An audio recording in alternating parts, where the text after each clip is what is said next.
Again, this time, a 15-year-old girl raped and strangled in her bedroom while her family was sleeping. All three had been bound, raped, and strangled with rope.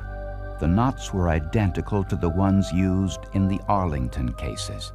Detective Horgus suspected that the killer of Susan Tucker was the same man who murdered Carolyn Hamm and the three women in Richmond. If Horgus was correct, a serial murderer was loose on a 100-mile killing spree. Detective Horgus believed the man who raped and strangled Susan Tucker had also murdered Carolyn Hamm 3 years earlier. Horgus also believed the same man was responsible for the 3 rapes and murders in Richmond, 100 miles away. The Richmond police weren't so sure. I mean, they have 3 murders that were within a couple miles square radius, I'm guessing, or maybe even less, that, you know, and now we're trying to say that 100 miles away, we're trying to link something to theirs. It's like, hey, get out of here. I mean, this is a local guy. Horgus was a man, he was the perfect man for this case because he was obsessed.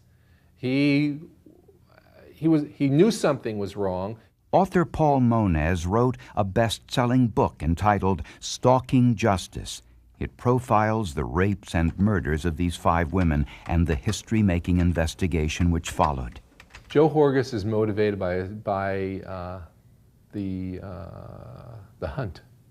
He's not a guy who's obsessed by issues of right and wrong, except for his own internal moral compass, which tells him if there's an innocent man in prison, I don't care if we got the guilty guy, we got to get the innocent man out.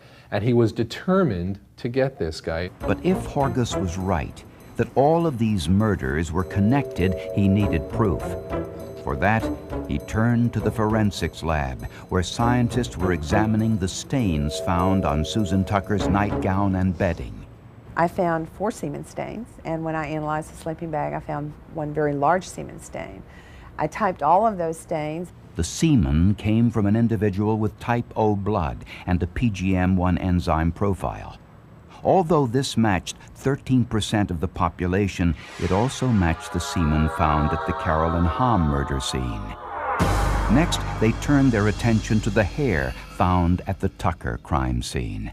And there are characteristics, microscopically, that can classify hair into one of 3 racial categories, which are Caucasian, Negroid, or Mongoloid.